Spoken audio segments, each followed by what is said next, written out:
Hi everyone, I'd like to thank you all for joining us today and for your interest in the Westpac Future Leaders Scholarship, which is part of the Westpac Bicentennial Foundation Scholarship Program, a $100 million gift to the nation that we have 100 scholarships a year forever. So this is the second time that we've offered this scholarship, the Westpac Future Leaders, and today we're joined by the Program Director, Amy Lydon, who will take you through a bit more about what you can expect. At the moment you're all on mute, and please feel free to type in questions at any time and we'll answer them either as we're going or at the end. Amy. Thank you, Susie.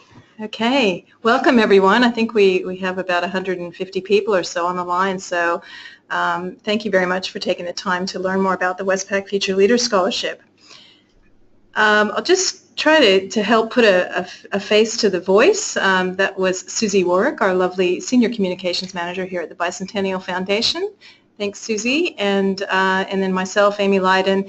We also have on the call, on the webinar, who will be joining us a bit later, Michael Hall and Britney Laidlaw, who are two of our current Future Leaders scholars. So we'll hear a bit from them later.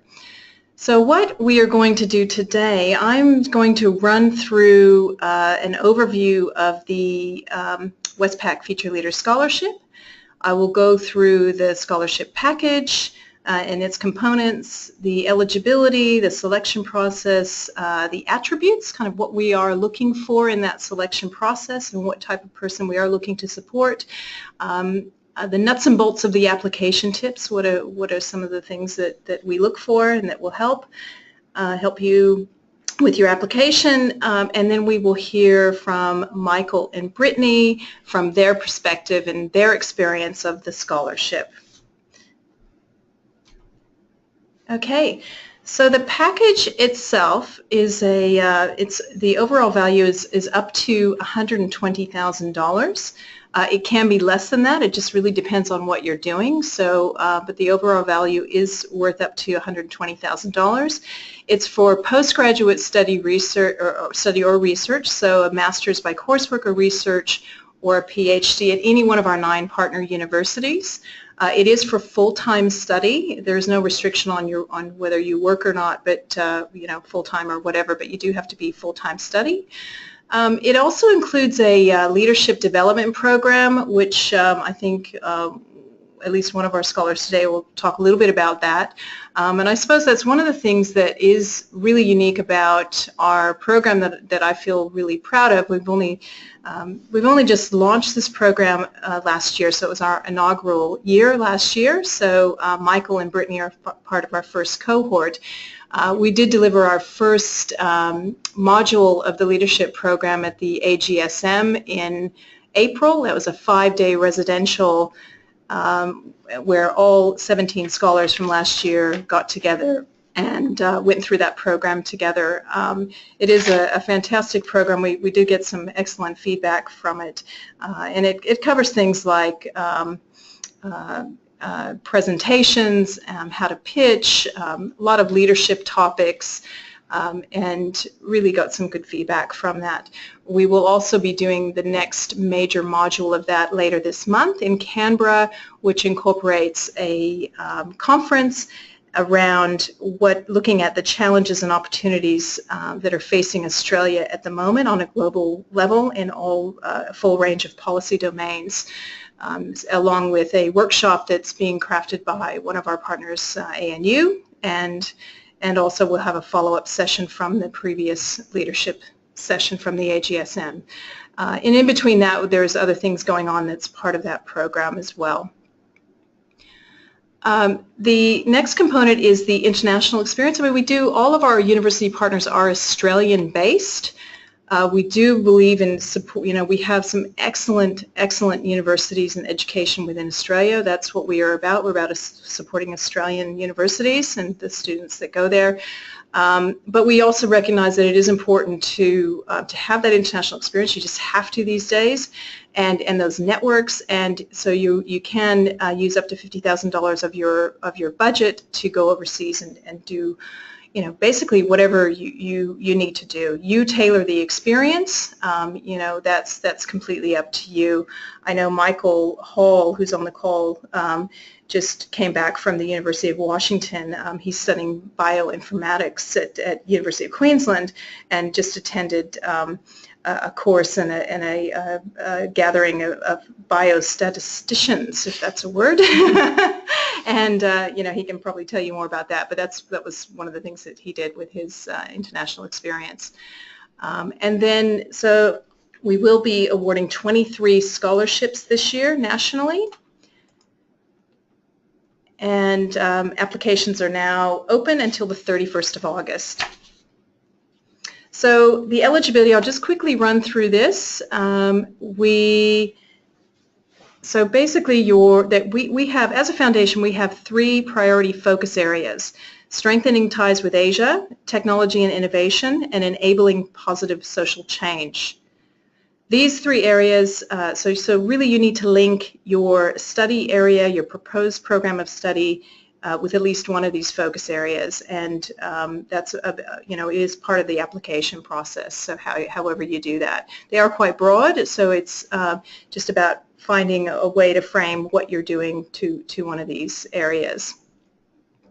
And by the way, how we came up with those is originally when we set up the foundation, we looked at what are the challenges and opportunities that are facing Australia now, and really these 3 areas are the areas that we believe that will make the biggest difference to the future of Australia by focusing on that right now.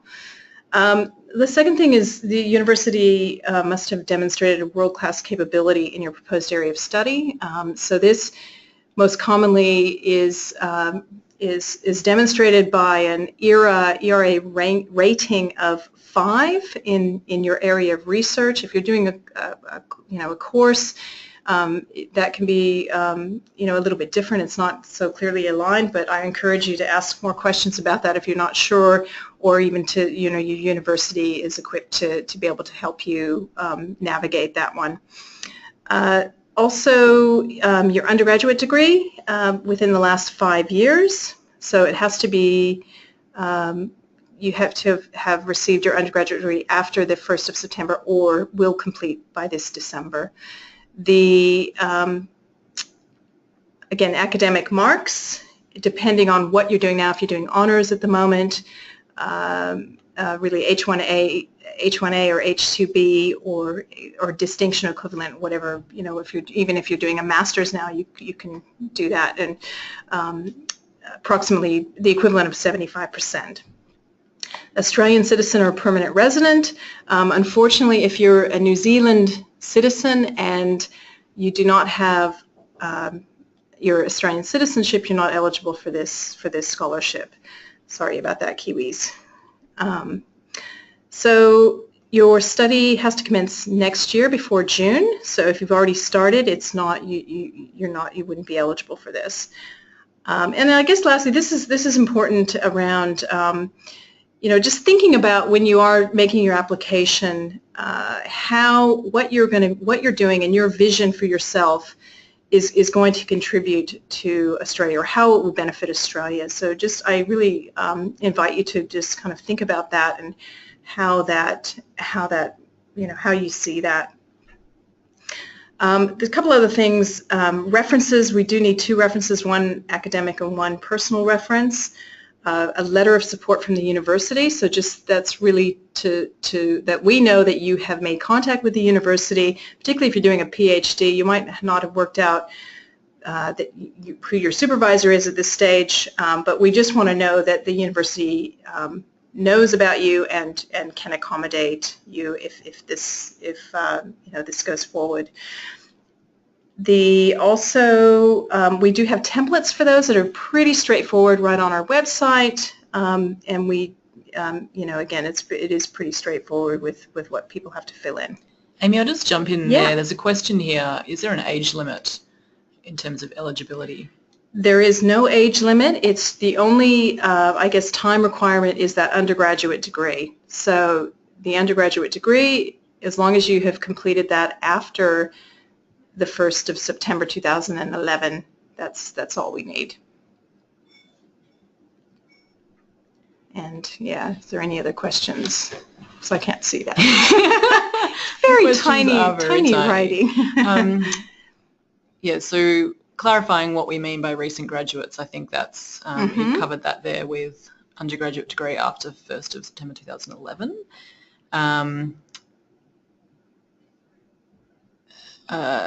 Completed an undergraduate degree within the last 5 years, honours, which was for lab-based research, and a master's by coursework.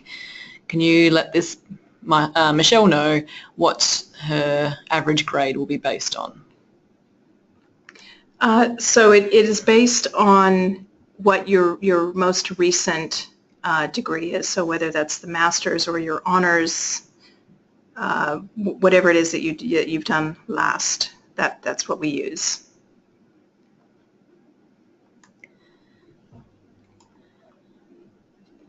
We're just navigating some questions now.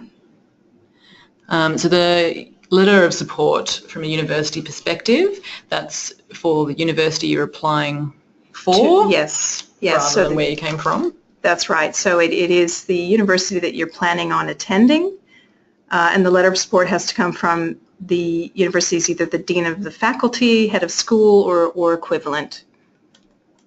And again, it's a template on our website. They basically just have to tick the box and sign what we want them to. We just want to know that the applicants have made contact with the university and that they do know about their intended research. Okay. In terms of personal references, is there a particular type you'd suggest? Yeah, so it has to be somebody that's known you for at least 2 years. And again, this is a good point. I think I even put it on my tips page. But probably it'd be good to get somebody that knows you well, that's known you a long time, preferably even longer than that. If you have somebody that you can use that really knows your character, and it cannot be a family member. And it is quite, the templates are quite prescriptive. We do ask the person to comment on specific things about you as a person, so you can have a look at that. But I really encourage you to just think really carefully about who you want to have to write that for you.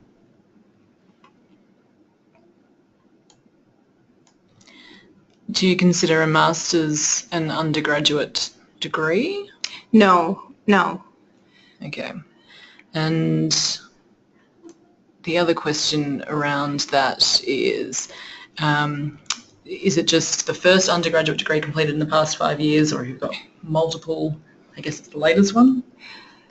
Yeah, I guess it would be the latest one if they've got multiple.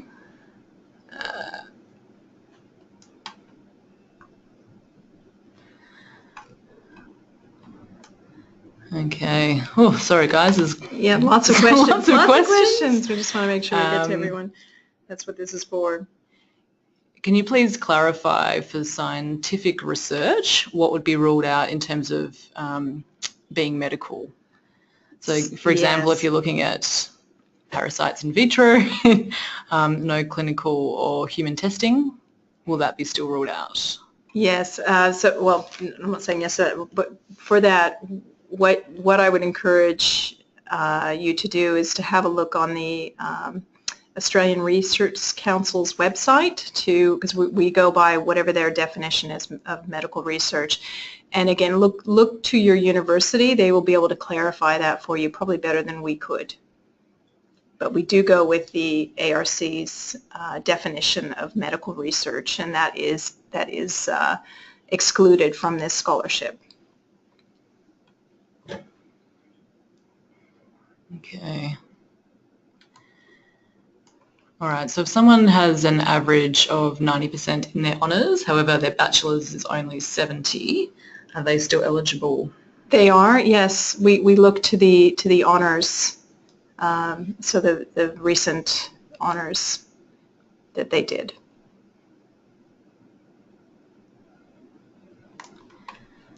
Okay.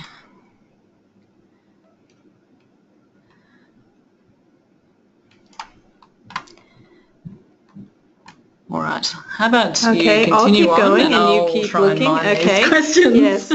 Thanks, Susie. All right. Okay, so moving on to the selection process. So at the moment, applications are open. They will close on at the end of August. Stage 1 is the eligibility checks, the quality checks that we do here at the Bicentennial Foundation. And at that time, we invite all of the eligible applicants to take an online assessment tool. And this takes about 10 minutes, and it measures mental agility. And at that stage, so for those people that perform well on that, they get through to stage 3, which is the university shortlisting. And so what happens here is each of the universities that you will be going to have a shortlisting panel. They will assess all of the candidates at that stage and provide a shortlist to us back at the foundation, which is stage 4. So people on stage that make it to stage 4 will be invited to attend a national assessment center, one of 2. There'll be 2 this year because we have so many scholarships that we're awarding. So there's one on the 24th and 25th of November and one on the 12th and the 13th of December. And you will be notified of that sort of about a month before. And then at that National Assessment Center, we have a national selection panel, which is made up of prominent industry leaders and academics who will make the final selection. And there will be basically 2 assessments. There's an interview and a group activity that you'll be assessed on. And the national selection panel, which is an independent panel, by the way, it's not Westpac, and they will decide who the Future Leader Scholars for 2017 will be. And we will notify all of the candidates by the 19th of December. Then there's the leadership program, which will happen in February from the 20th to the 24th in Sydney. And then our Westpac Scholars Summit and our 200th birthday celebration is going to be very special in April of 2017 because Westpac's actually turning 200, so there's a number of activities that are happening around that as well. So that's a snapshot of the overall selection. And I would encourage, there is more detail in the funding guidelines, which are available on the website. I do encourage you to download those and have a look. It goes into more detail on each of these stages. So the next thing I'd like to discuss is really what are we looking for? What are those attributes? Who is a Westpac scholar? And in the back of the funding guidelines, which are on the website, there's the back appendix it lists the attributes, which are these that are in front of you on the slide here. And there was also definitions that we go by that are attached to it. So I encourage you to study those, but really I guess we are looking for Australia's best and brightest. Academic excellence obviously is just the start. We want people that have a thirst for knowledge and learning. We want people that possess a desire and potential to lead others, that are curious, that are innovators, pioneers, people from all backgrounds and all walks of life. We're looking for team players. Very strong communicators. That's really important because it's one thing if you are great at your research, but if you can't really tell anybody about it in a way that others can understand, it just makes your impact that much less. So we want strong communicators and people that really embrace diversity and openness, and a strong generosity of spirit and a real desire to give back to Australia. And also, I guess understand that the power of collaboration, is important and is also a key driver for them to reach their own potential. And so I guess just really encourage you to really think about those type of attributes and competencies and having a look at that and how you can demonstrate that through your application or if you do come to the national selection panel, how you can demonstrate that. You might just have any questions at that point. So many questions. So many questions. That's good. I like questions. It's good. Are the travel costs covered to attend the National Assessment Good. Centres? Yes. So it is. We do pay for your flights and accommodation and most of your meals as well. So yes. And if someone's not in Australia during that period, are they excluded from applying? Unfortunately, you do have to be here for the National Assessment Center. That is a key part of the selection. So yes, you do have to be here in person. Okay. And there's more things around eligibility, so I'll just collect all of those and head back. Okay. With someone with a disability, will that be subject to the same time for the online assessment tool? Is there any sort of...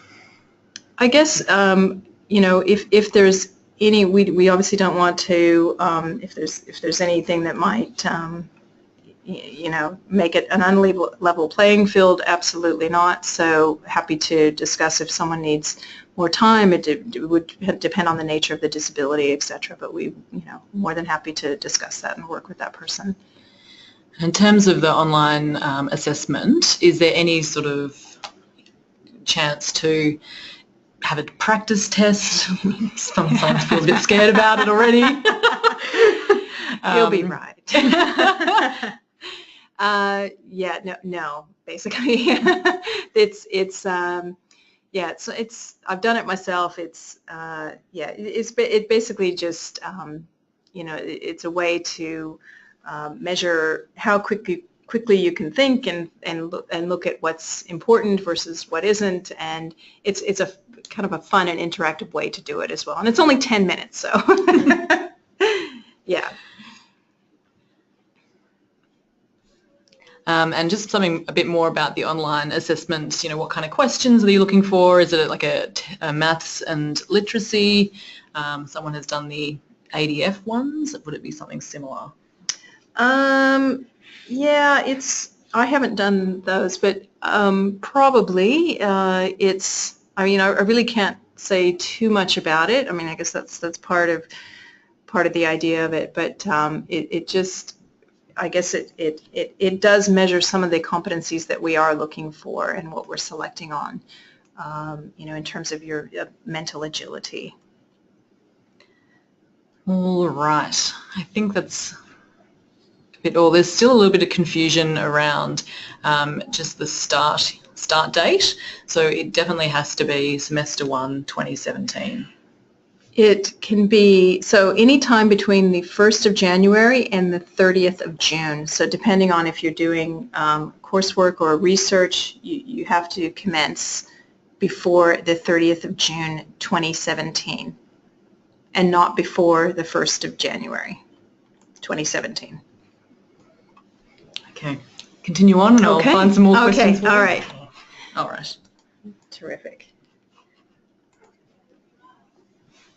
Okay, so I just put together some quick tips, and some of these are what I would think are obvious, but the reason I'm putting them down here is because we've come across this a bit in the past. So just some of them are obvious, but bear with me here. So obviously reading the funding guidelines and attributes, I've gone through that a few times. It's on the website. Just having a good look at that. It's pretty written in pretty plain English, I hope. Answering all parts of the question, really looking at that question.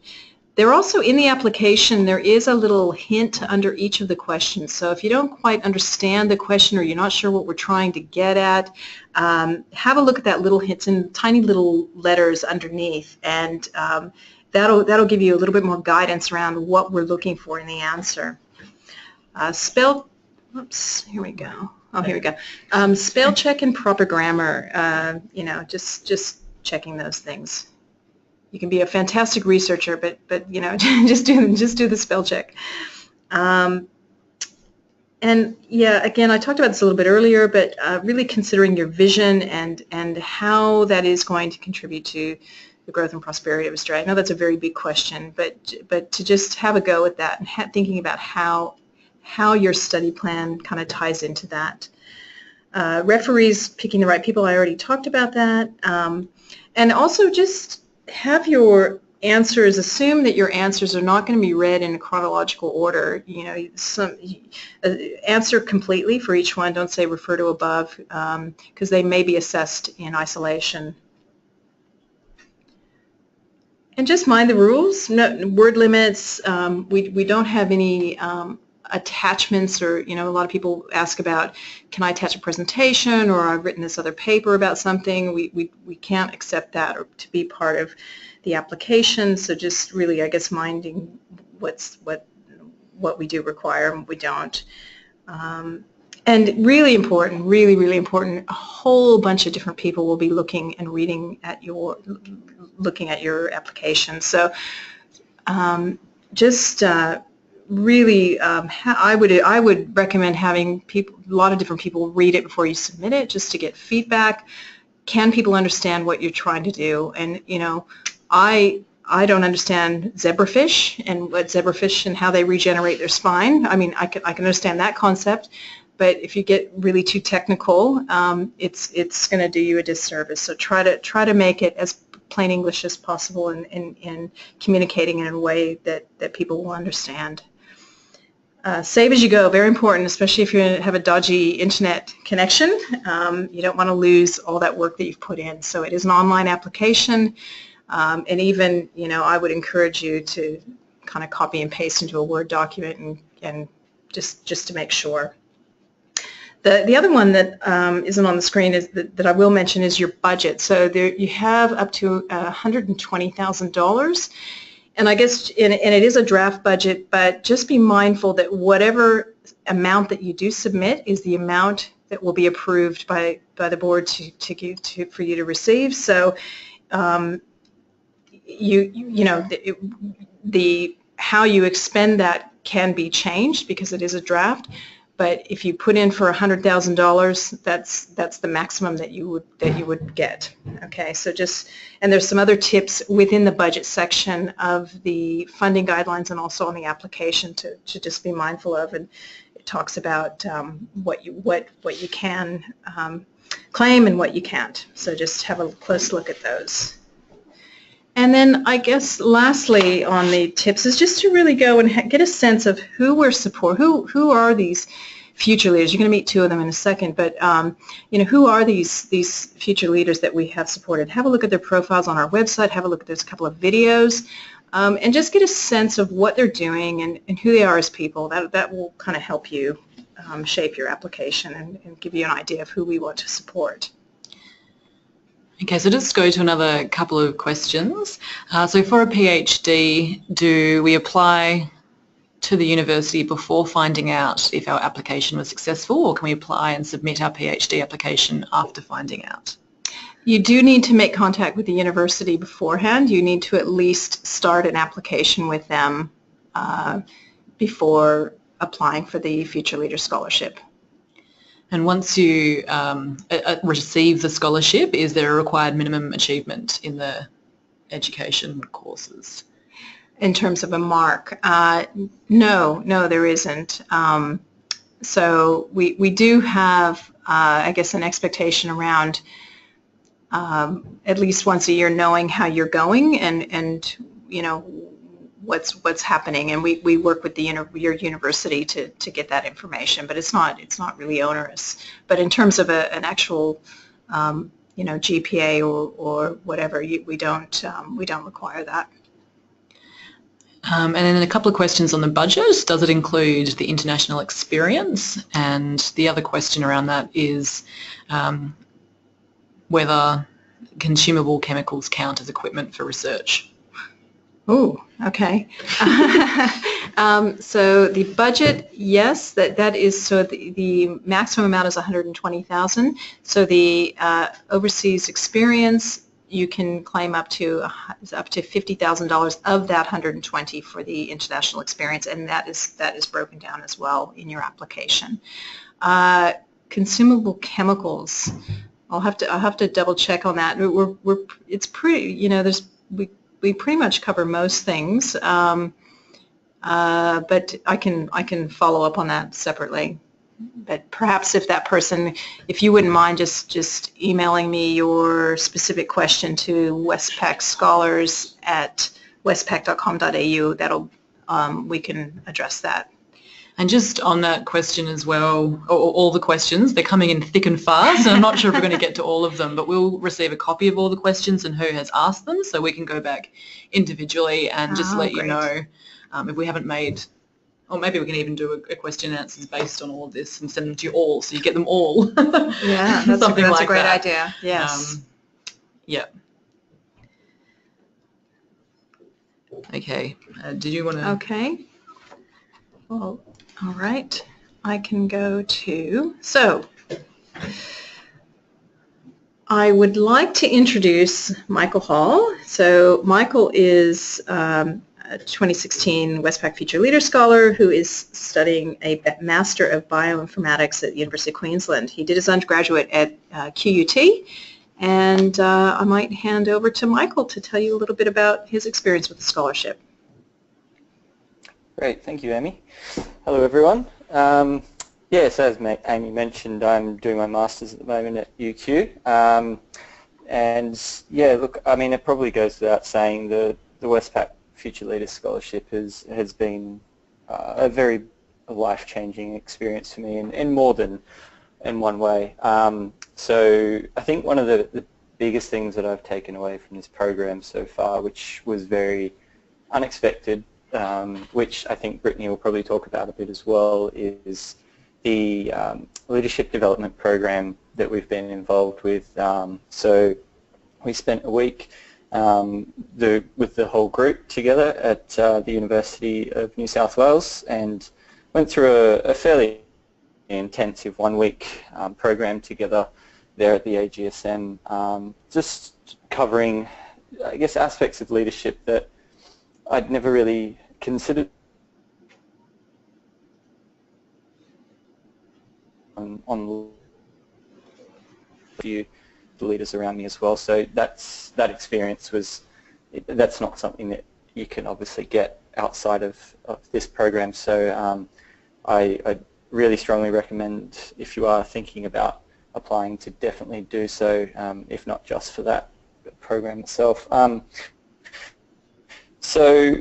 Another thing as well that Amy mentioned, which is another really big part of the scholarship, was the international experience that you can build into your budget. I really, really highly recommend that people start thinking about that very early and really start doing research as you're doing up your application for and your budget as well, because so I've just gotten back from 3 weeks at the University of Washington in Seattle at a summer institute for biostatistics, and it was once again another one of those things that I probably wouldn't have had the capability to do had it not been for the scholarship.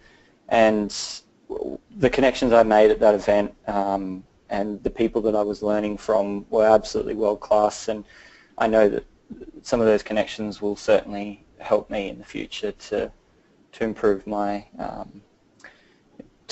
ambitions in my field. So they've been two of the big highlights for me. And at UQ, just got to put in a little plug, we managed to get the most future leaders in the last round of scholarships, and so it's also been really great having that group at UQ as well. So we catch up probably once every fortnight or so, the four of us plus one of the research fellows.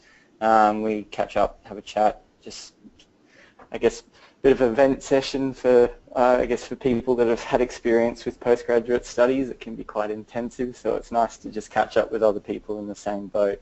And so having that support network, even at my own university, has been really awesome.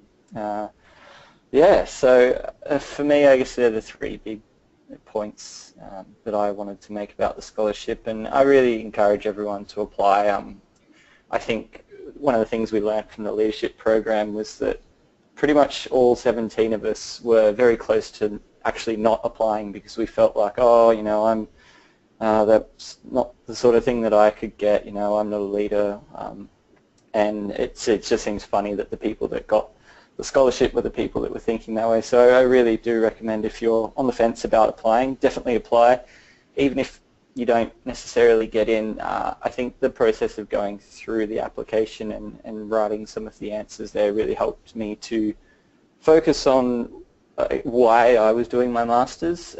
Sometimes it's easy to get in the habit of thinking, oh, that's just what you do when you finish your undergrad or your honours. But it really helped me to focus on why I wanted to do it, and gave me a bit more drive and motivation for what it was I was doing. So I really encourage you to apply. Cool. And Michael, there's a question here for you. What do you think made you stand out to the panellists? I would like to know myself, to be honest. Look, for me, I don't know specifically what it might have been. I do know that I was very honest in my application. I really wrote my application in a way that I didn't try to overdo it with fancy words and those sorts of things. I just kind of wrote the application as if, because I mean, I could have gone into a lot of technical detail about my specific field. I kept it very sort of high level, like I guess something that I could give the application to my mum, she could read it and she would know what it is that I was hoping to achieve. And then obviously in my interview as well, I was quite open and honest. And the online assessments that you do as well, just being really truthful with a lot of those questions when you answer them, not sort of thinking, oh, what do I think that they want to hear? Really try and push that out of your mind and just reply to those things in a natural way. That was one of the things I was very conscious of when I was going through the application process. Great. Thank you, Michael. No worries. Okay, thank you so much. All right, now we are going to hear from Britney Laidlaw, who is at the University of Melbourne doing a Master of Environment in a development stream. And Britney did her undergraduate at Griffith. So Britney. Hello everyone. It's lovely to actually be part of a group and hear about the next round of people coming in. I'm very excited for you all, and it was actually lovely listening to Michael as well, because as Michael was saying, we all got together for the leadership program, and I wanted to use my time to talk about some of the I suppose unexpected benefits of the leadership program and some of the things just out of the Westpac scholarship in the whole.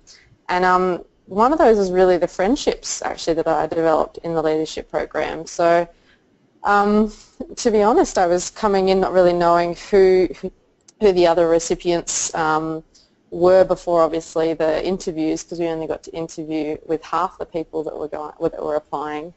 And during those interview times, it's always a bit tense and stressful, and so it's very difficult to kind of make lasting friendships in that moment. But when we all got together for the leadership program, I really wasn't expecting everyone to be so down to earth and genuine, and having that time together and going through the process. And I think Dan and the Westpac team really created a safe environment for that to happen in. But really created some almost instant friendships, and this really wonderful support network that's emerged out of that has been a very unexpected but very welcomed benefit. And still in touch with all the other Westpac leaders, and I think we're all very excited coming together for the next part of the program in Canberra. It's probably one of the most exciting parts.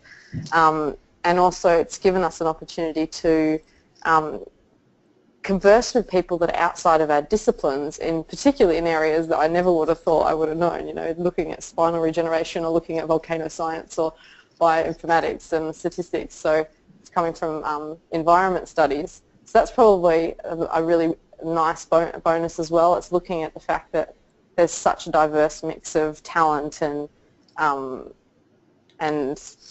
interests that really create this really nourishing and diverse environment to learn in.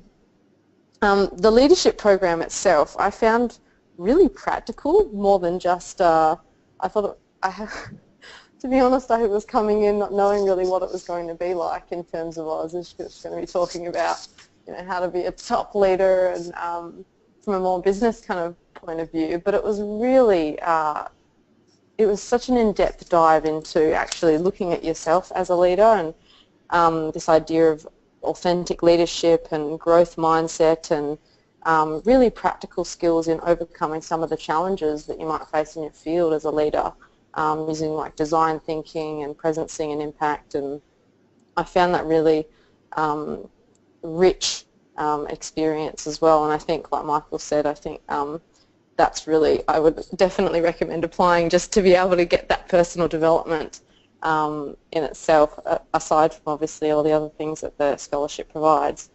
But I really wanted to wrap up with something that I think, for me, which has been more of the transformational part of the Westpac scholarship, is that having received other scholarships during my undergraduate and being so specific about it just being towards your studies, whereas Westpac made it very clear, and I didn't really, I didn't really believe it at first, but then when I went to this leadership development program and got to spend more time with the team, I really found that they really invest in you as a person, which is the first time I've had any scholarship providers do that, because it's more just about your degree and more about the funds going to the university, and not necessarily for your professional development as a leader.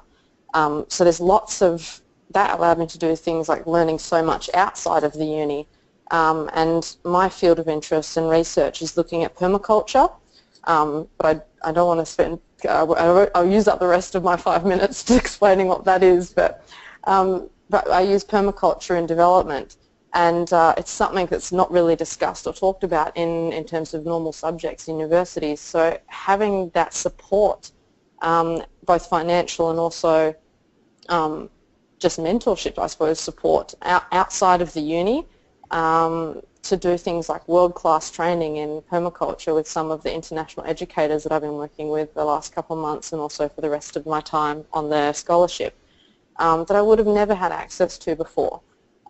Things like going to the Permaculture Convergence that's in Australia in Perth this year, and then in India next year, and conversing with the founders of permaculture itself, and I'm doing workshops and having mentorship relationships with them, and those kind of things I wouldn't, if it was just a uni degree that wasn't focused on developing you as a whole person, I don't think I would have had access to. Great. Thank you very much. Of the scholarship for me. Thanks so much, Brittany. Does anyone have any questions for Brittany or Michael, or because we do have to wrap up in the next couple of minutes? Anyone have any burning questions? Just acknowledging as well, there are quite a few that we haven't answered, and we definitely will do that. Yes, yeah, they were coming in thick and fast. We will respond to everybody offline. Okay.